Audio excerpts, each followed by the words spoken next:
Welcome back to part 3. So as you can see, I took the other cloth down and I'm gonna put some new one up and go through that. And I finished those other rugs. I'll post some clips in here. So in this video, I'm just gonna be showing you guys how I start off the rugs. Just because I was already doing some rugs on part 1, so I'm just gonna prep my other rugs that I'm about to do. So let's get to it.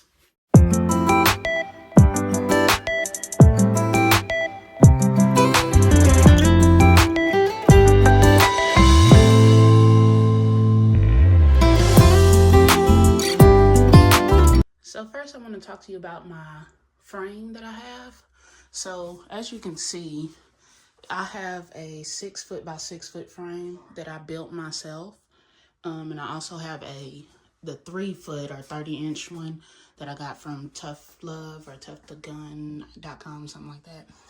So what I did was I just got some 2x4s that are, I think I got them 6 feet long, or maybe I got them 12 and had them cut it down.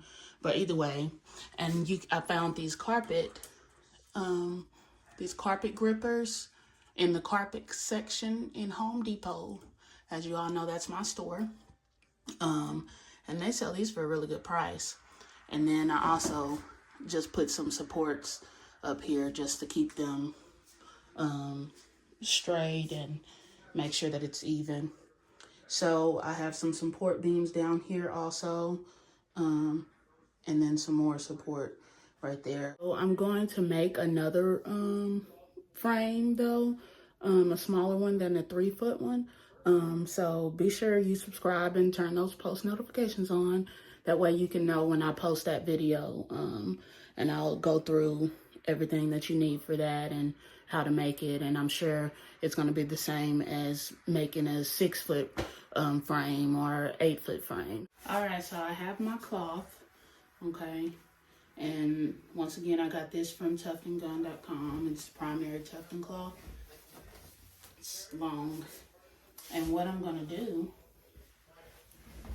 maybe, when I first put this up here, I don't try to pull it or anything like that.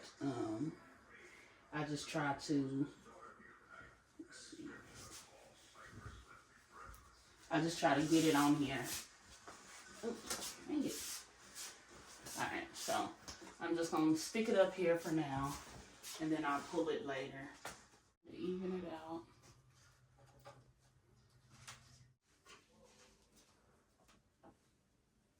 And you see all this space down here? See, that means I can go up some. So I'm going to go back through and raise this up.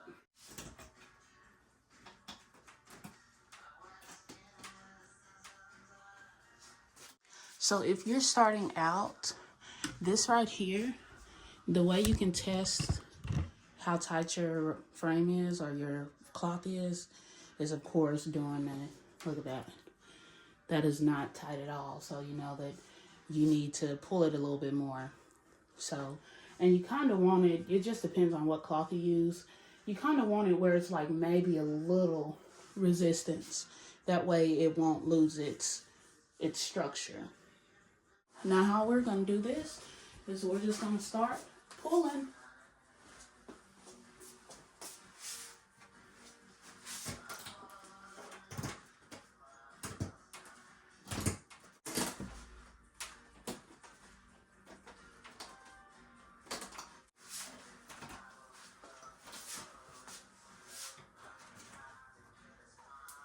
So you see this right there? You see how it's a little bit more, like it's a little more resistant? That's kind of what you want, and this is still not tight enough for me. So I'm gonna go ahead and tighten it up some more. But basically you just pull these ends and pull the ends, pull the top, pull the bottom, and that's it. All right, so I got it tight as I need it. See that? It's not really coming back at all. So what I'm gonna do now is, like I mentioned in the first video, if you hadn't watched that, please go watch it. I staple these to the side. It doesn't, I mean, it's a lot more space and a lot more fabric left over than the last one, but still I just staple it just so it'll add another layer of tension and support. Plus this tends to fold over like that, so I want it to stay that way, so I'm gonna staple it.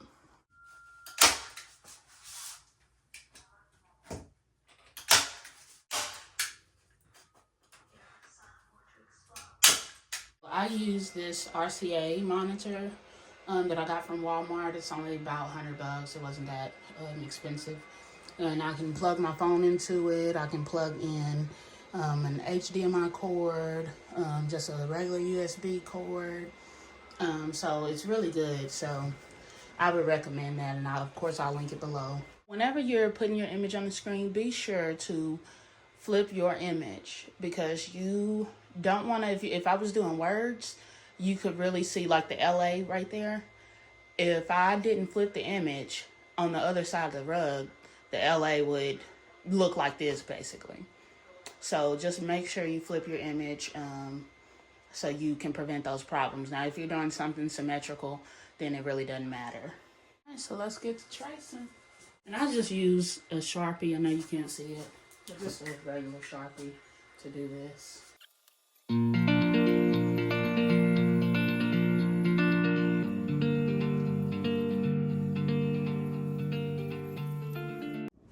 Okay, so this is the finishing product.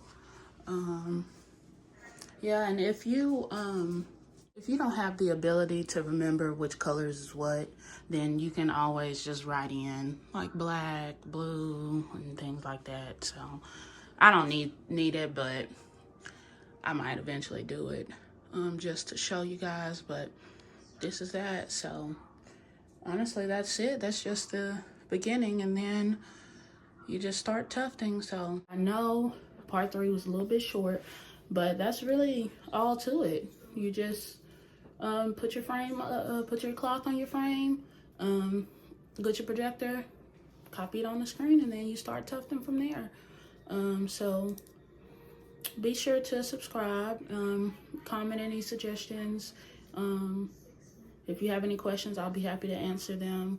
I'm very nice. So thank you guys for watching.